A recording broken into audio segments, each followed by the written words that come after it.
دلوں کی پیاس بجھانے کے لیے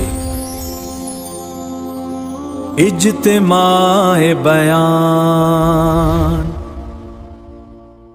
اللہ جل جلالہ کی ذات عالی سے تعلق پیدا ہو جائے، دل اللہ کی طرف پھر جائے، بنی ہوئی مخلوق سے، زمین سے زمین والوں سے، حکومت سے حکومت والوں سے، مال والوں سے، حسن و جمال سے، دنیا کے نقشوں سے دل اللہ کی طرف پھر جائے۔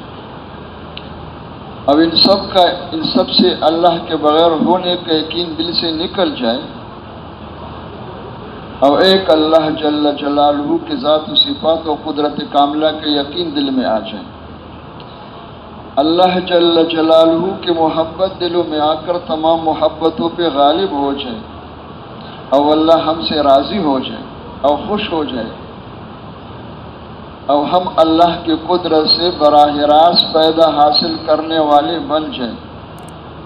جو ہمیں چاہیے وہ سب کچھ اللہ دے دے، لیکن خوش ہو کے دے دے، راضی ہو کے دے دے، ناراض ہو کے نہ دے۔ اس کے لیے حضرت محمد صلی اللہ علیہ وسلم اللہ کی طرف سے طریقے لے کر کے آئے، اور ان طریقوں کے مجموعی کا نام دین اسلام ہے۔ ہم جو کہتے ہیں وہ مبارک دین، تو مبارک دین کیا ہے؟ وہ طریقے ہیں جو اللہ کی نبی لے کر کے آئے، اور کیا طریقے لے کر کے آئے؟ حضرت فرمایا کرتے تھے مولانا محمد یوسف رحمۃ اللہ علیہ کہ انسانی جسم عمل کی مشین ہے۔ ہم سب انسان ہیں، ہر انسان کا جسم جو ہے یہ عمل کی مشین ہے، اور دنیا عمل کی جگہ ہے، تو جگہ بھی ہے، مشین بھی ہے۔ اب اس انسان کے جسم کے استعمال ہونے کا نام عمل ہے، لیکن اعمال دو قسم کے ہوتے، اعمال صالحہ، اعمال سیئہ۔ اعمال صالحہ تو دنیا آخرت دونوں میں کامیابی اور اللہ کو راضی کرنے کا ذریعہ ہے، اور اعمال سیئہ جو ہے وہ دونوں جہان میں تباہی بربادی اور اللہ کے ناراض ہونے کا ذریعہ ہے۔ تو اللہ کے نبی کیا طریقے لے کر کے آئے؟ اس انسانی جسم کو، اس انسانی مشین کو ہر جگہ استعمال ہونے کے طریقے، صرف نماز میں نہیں، یعنی کہ مسجد میں ہم اللہ کے، بازار میں غیر اللہ کے۔ نماز میں تو محمدی بن کے نماز سنت کے مطابق، اور کاروبار میں یہودی بن کر کے سب کچھ سود پہ کرو۔ نماز روزے میں تو سنت کے مطابق ہے، اور گھر کی پوری زندگی یہود و نصارہ کے طریقے پر ہے۔ مسلح کے اوپر تو اور سنت کے مطابق ہے، لیکن غم خوشی میں یہودوں کی طریقے بھی، ہندوؤں کی بھی ہے، سکھوں کی بھی ہے۔ تو ہمارے بزرگ فرمایا کرتے تو معجون مرکب ہے، یہ دین کس نے سکھایا ہے؟ یہ وہ دین ہے جو اللہ کے نبی لے کر کے آئے تھے۔ اللہ کے نبی حضرت محمد صلی اللہ علیہ وسلم ہر جگہ کے لیے، کوئی جگہ خالی نہیں ہے۔ یہاں تک کہ حضرت کے بیانات میں ہے کہ اس انسانی مشین کے استعمال ہونے کی جو سب سے آخری جگہ وہ بیت الخلاء ہے۔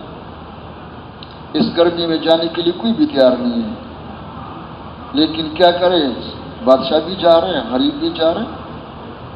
حضرت فرمایا کرتے تھے کہ بیت الخلاء کے 36 آداب ہیں، اور پھر جاننے والوں کے لیے کتاب کا حوالہ بھی دیا ہے کہ علامہ طحطاوی رحمۃ اللہ علیہ نے مراکب الفلاح کے حاشی میں سب کو جمع کیا ہے۔ پھر اس سے اندازہ لگاؤ کہ جب بیت الخلاء میں اپنی حکومت نہیں ہے، وہاں ہم آزاد نہیں ہیں، تو بتاؤ کون سی جگہ جو احکامات سے خالی ہے؟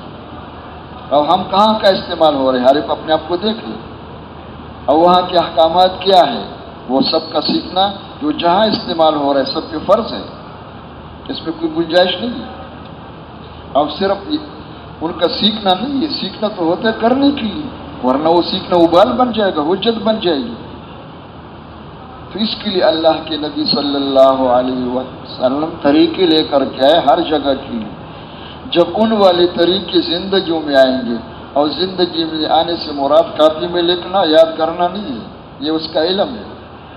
زندگی میں آنے سے مراد یہ ہے کہ کوئی صحیح طریقے سے محنت کر کے اور اپنے اس مشین کو، اس جسم کو 24 گھنٹے قرآن و سنت کے مطابق استعمال کرنا سیکھ لے، اندر سے بھی اور باہر سے بھی۔ اس کا معنی وہ طریقے زندگیوں میں آ گئے۔ تو جب وہ طریقے زندگی میں آئیں گے تو اللہ خوش ہو جائیں گے، اور یہی مقصود ہے۔ ورضوان من اللہ اکبر، جنت اور جنت کی نعمت بہت بڑی نعمت ہے، لیکن سب سے بڑی نعمت اللہ کی رضا ہے، یہ مقصود ہے۔ اور جب اللہ راضی ہو جائیں گے تو اللہ کے وعدے بے شمار ہیں، اللہ جنت دیں گے، جنت کی نعمتیں دیں گے، بے شمار دیں گے، دنیا میں سب کچھ دیں گے، بشرطے کہ وہ طریقے زندگیوں میں آ جائیں۔ تو ہمارا اب کا اس وقت جمع ہونا، یہ بولنا سننا، جماعتوں میں پھرنا، تشکیلوں میں جانا، یہ سب کچھ کس لیے ہوتا ہے؟ آسان لفظوں میں سب سے آسان تعبیر اس کی یہ ہے کہ دین سیکھنے کی۔ اور دین کیا ہے؟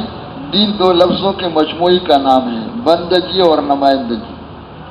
جہاں تک بندگی کا تعلق ہے تو امت محمدیہ صلی اللہ علیہ وسلم امم سابقہ دونوں اس میں برابر، اس میں کوئی فرق نہیں ہے، لیکن امم سابقہ میں بندگی تو امت کے اندر ہے، نمائندگی نہیں ہے، نمائندے انبیاء ہوا کرتے تھے۔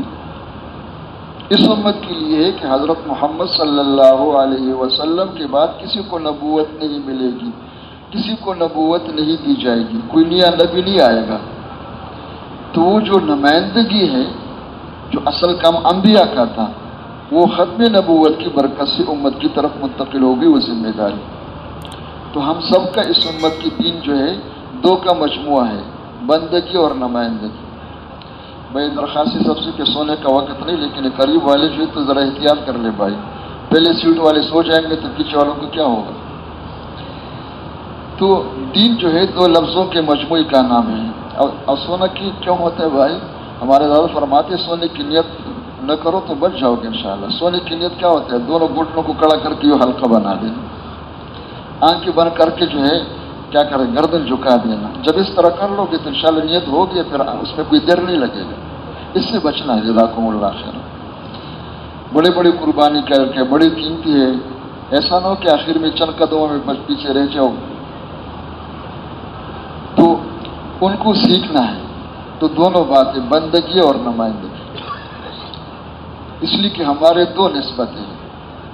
یہ جو ہمارے باقی نسبت ہے کہ ہم فلان ملک کے، فلان علاقے کے، اس زبان کے ہیں، ہمارا دینی پیشہ یہ ہے، یہ سب کچھ ہے، اس کا انکار کوئی ذی شعور نہیں کر سکتے کہ ہم نہیں ہیں، ہم ہیں، لیکن یہ نسبت اصل نہیں ہے، یہ تعارف کے لیے۔ وَجَعَلْنَاكُمْ شُعُوبًا وَقَبَائِلَ لِتَعَارَفُوا، ہمارے جو اصل نسبت ہے وہ دو ہے۔ سب سے پہلی نسبت ہے کہ ہم اللہ کے بندے ہیں۔ کس کے بندے ہیں بھائی؟ تو بندہ ہونے کی نسبت ہم سب کے ذمے ہے کہ 24 گھنٹے اللہ کو مقصود بنا کر اور معبود بنا کر اپنے اس مشین کو اللہ کی منشا کے مطابق استعمال کرنا سیکھ کر استعمال کریں، یہ اس نسبت کا تقاضا ہے۔ اور دوسری ہماری نسبت یہ ہے کہ ہم حضرت محمد صلی اللہ علیہ وسلم کی امتی ہے۔ امتی کس کے ہے بھائی؟ کس کے امتی ہے؟ اس نسبت سے ہمارے ذمے یہ ہے کہ جو خیرخواہی امت کے لیے، جو ہم امت کے لیے حضرت محمد صلی اللہ علیہ وسلم کے پاک دل میں اور مبارک دل میں ہے، اس کو ہم نے سیکھنا ہے، وہ اپنے اندر پیدا کرنا ہے۔ اور جس طرح اللہ کے نبی نے اس خیرخواہی میں، امت کے خیرخواہی میں اور شفقت میں جان و مال ساری صلاحیت اس پر خرچ کی، یہ بھی ہمارے دل کا حصہ ہے ختم نبوت کی برکت سے۔ تو اللہ کے راستے میں نکلنا دین سیکھنے کے لیے، اور دین سے مراد دونوں ہیں، بندگی بھی اور نمائندگی بھی۔ بندگی کو عربی میں کہتے ہیں العبودیت الکاملہ، اور نمائندگی کیا ہے؟ الدعوہ الی اللہ، یہ دونوں ہیں، لیکن اس میں ترتیب ہے۔ یہ نہ ہو کہ جس نے جو بیان سنا، جس نے جو کتاب پڑھ لیا، جس کے ذہن میں جو کچھ آ گیا کہتے وہی ہے، اور یہ ہو جاتا ہے۔ جب ایک چیز وجود میں نہیں آتا ہے اور ہوتا نہیں ہے، اس کو سمجھنا اور سمجھانا بڑا مشکل ہوتا ہے۔